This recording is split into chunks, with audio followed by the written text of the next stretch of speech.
Assalamualaikum warahmatullahi wabarakatuh. Nama saya Saifur Rahman MKom, dosen manajemen informatika Fakultas Teknik dan Ilmu Komputer Unsik Jawa Tengah di Wonosobo,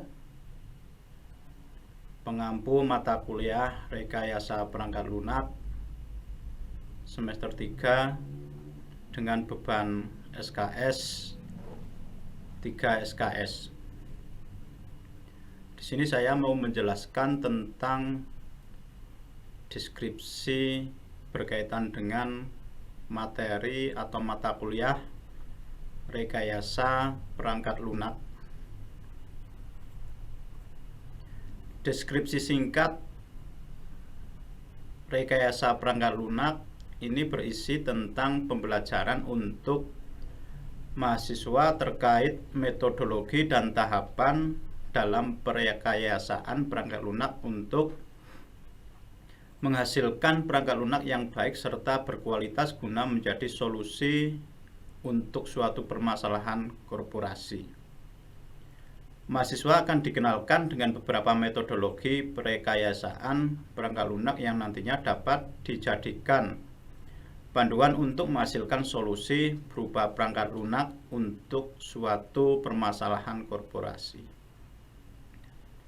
Melalui mata kuliah ini diharapkan mahasiswa mampu mengolah informasi menjadi user recruitment, menganalisa untuk mendapatkan akar permasalahan, sehingga mampu menyarankan solusi yang tepat guna yang dituangkan dalam bentuk dokumentasi.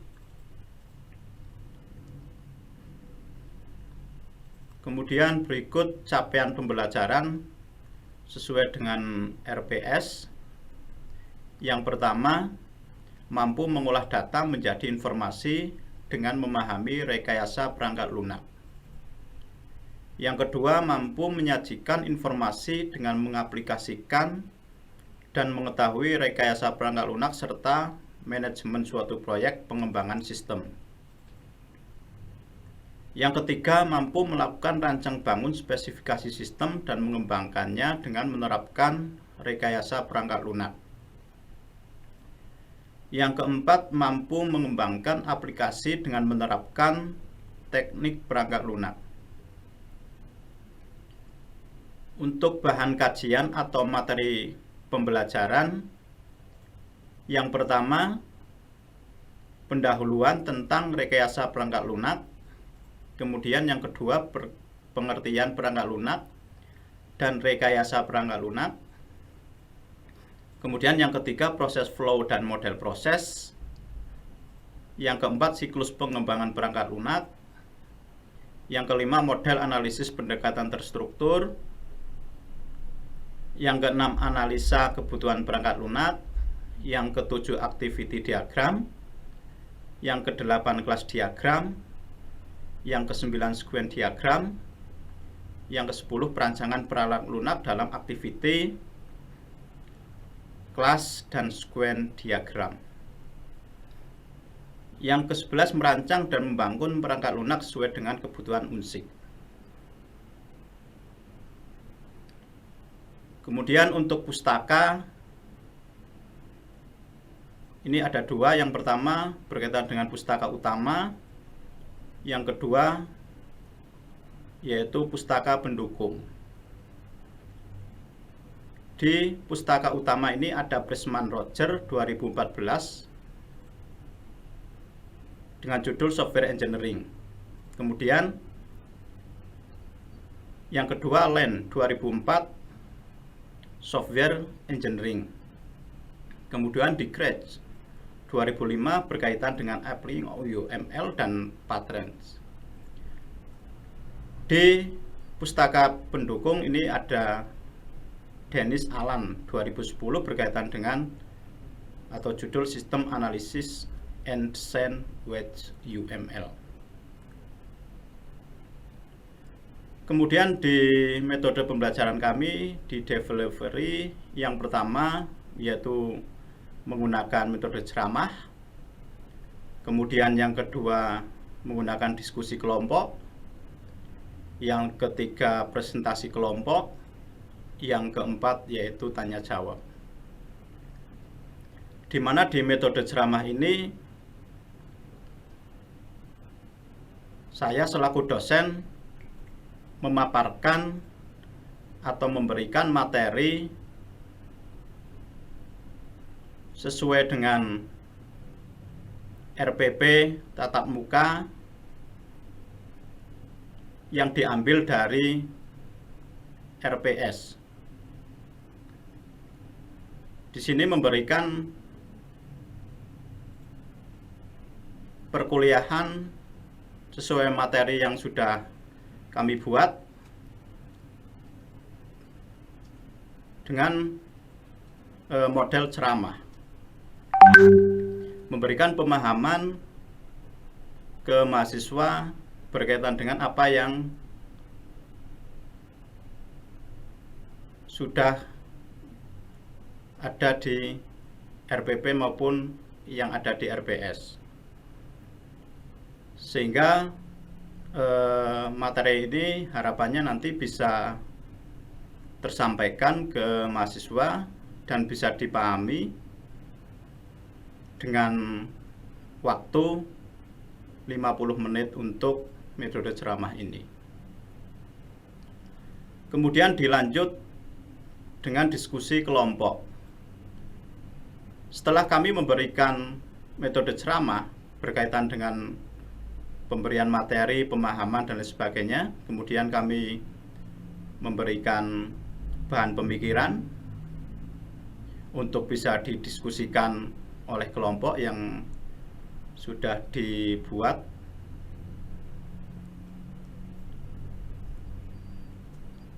Tiga mahasiswa, satu kelompok, kemudian didiskusikan berkaitan dengan tadi yang sudah kami berikan berkaitan dengan bahan pemikiran setelah selesai penyampaian dengan ceramah tadi. Setelah didiskusikan kelompok, kemudian kami juga memberikan tugas kelompok. Tugas kelompok ini kami berikan kepada masing-masing kelompok dengan studi kasus yang berbeda-beda. Setelah kami beri studi kasus yang berbeda, kemudian mahasiswa atau kelompok itu mencari kebutuhan-kebutuhan yang dibutuhkan untuk menyelesaikan studi kasusnya. Setelah selesai, kemudian dilakukan presentasi kelompok, di mana masing-masing kelompok nanti akan memberikan presentasinya atau pertanggungjawabannya sesuai dengan materi atau tugas masing-masing di kelompoknya. Jadi setiap mahasiswa itu wajib mempresentasikan tugas atau hasil pekerjaannya di kelompoknya masing-masing. Jadi tidak hanya ketua kelompok, tapi semua juga nanti akan menyampaikan berkaitan dengan tugasnya atau yang sudah dikerjakan di kelompok masing-masing. Nah, di model kami berkaitan dengan presentasi ini, ketika kelompok 1 presentasi, nanti kelompok 2 kita wajibkan untuk bisa memberikan pertanyaan atau review kepada kelompok 1. Kemudian kelompok yang lain juga nanti diharapkan bisa memberikan masukan, kemudian tanggapan berkaitan dengan apa yang tadi sudah disampaikan oleh kelompok 2. Kemudian ketika kelompok 2 presentasi, nanti kita wajibkan untuk kelompok 1 memberikan pertanyaan maupun reviewnya ke kelompok 2. Sehingga nanti akan terjadi umpan balik antara kelompok 1 dan kelompok 2 dan seterusnya. Kelompok 3 nanti kelompok 4 juga nanti akan bertanya dan nanti sebaliknya. Kemudian di dalam presentasi kelompok ini juga nanti kita harapkan ada tanya jawab antara kelompok 1 dengan kelompok yang lain, sehingga diharapkan dengan metode ini nanti perkuliahan terasa hidup. Kemudian yang selanjutnya berkaitan dengan interaction. Yang pertama antara mahasiswa dengan dosen, antara mahasiswa dengan mahasiswa, antara mahasiswa dengan pengguna atau studi kasus. Di mana di antara mahasiswa dengan dosen ini ada umpan balik ketika dosen sudah menjelaskan atau memberikan materi-materi yang sudah kita sampaikan ke mahasiswa. Dan umpan baliknya berkaitan dengan pernyataan tadi, mahasiswa untuk bisa memberikan masukan, pertanyaan berkaitan dengan apa yang tadi sudah disampaikan oleh dosennya. Sehingga harapan kami mahasiswa juga bisa aktif untuk bisa mengevaluasi berkaitan dengan apa yang tadi sudah disampaikan oleh dosen. Kemudian antara mahasiswa dengan mahasiswa. Ini diharapkan mahasiswa bisa berkolaborasi, komunikasi, memberikan pemahamannya antara mahasiswa satu dengan mahasiswa yang lain ketika dalam proses pembelajaran itu ada salah satu mahasiswa yang kurang bisa memahami, sehingga kami harapkan mahasiswa-mahasiswa yang lain bisa membantu atau memberikan pemahaman kepada mahasiswa yang belum paham. Kemudian yang selanjutnya antara mahasiswa dengan pengguna atau studi kasus. Di dalam interaction ini kami harapkan mahasiswa bisa memberikan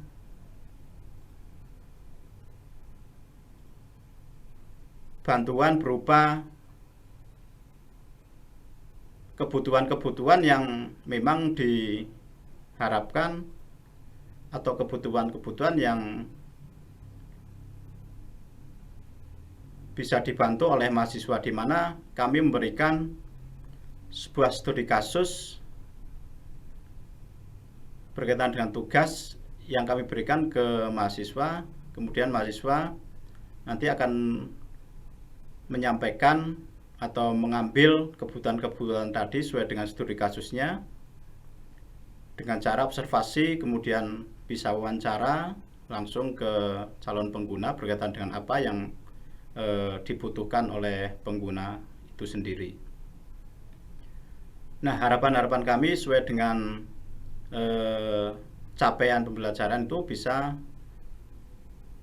menjadikan sebuah informasi dengan bantuan rekayasa perangkat lunak. Harapan kami bahwa mahasiswa itu bisa memberikan kontribusi ke pengguna secara langsung. Kemudian berkaitan dengan asesmen atau presentasi penilaian. Jadi pembagian penilaian di sini kami bagi ada 4 kriteria. Yang pertama ada berkaitan dengan kehadiran dan kedisiplinan. Jadi benar-benar kami maksimalkan di kehadiran dan kedisiplinan ini berkaitan dengan masuk mahasiswa, jam masuk kemudian selesai, kemudian berkaitan dan kedisiplinan berkaitan dengan pakaian, kemudian rambut biasanya juga kami nilai, kemudian berkaitan dengan pengumpulan tugas maupun kedisiplinan dalam proses penyelesaian. Kemudian dalam proses pembelajaran juga kami nilai mana yang disiplin maupun mana yang tidak. Kemudian yang kedua yaitu tugas 40%. Tugas 40% ini memang ini cukup tinggi karena di dalam tugas ini ada 2 tugas yang harus diselesaikan oleh mahasiswa individu dan mahasiswa kelompok. Jadi ada dua penilaian. Sehingga harapan kami dari 2 tugas ini bisa dimaksimalkan oleh mahasiswa untuk bisa menyelesaikan tugas-tugas yang sudah dikasih oleh dosen pengampu. Kemudian yang ketiga yaitu UTS. UTS ini biasanya kami berikan setelah pertemuan ke-7. Dan untuk soalnya biasanya berupa uraian dari pertemuan pertama sampai dengan pertemuan ke-7, dan biasanya sudah kami siapkan berkaitan dengan kisi-kisinya juga. Untuk waktunya kami tentukan biasanya 90 menit untuk mengerjakan UTS. Yang selanjutnya yaitu ujian akhir semester.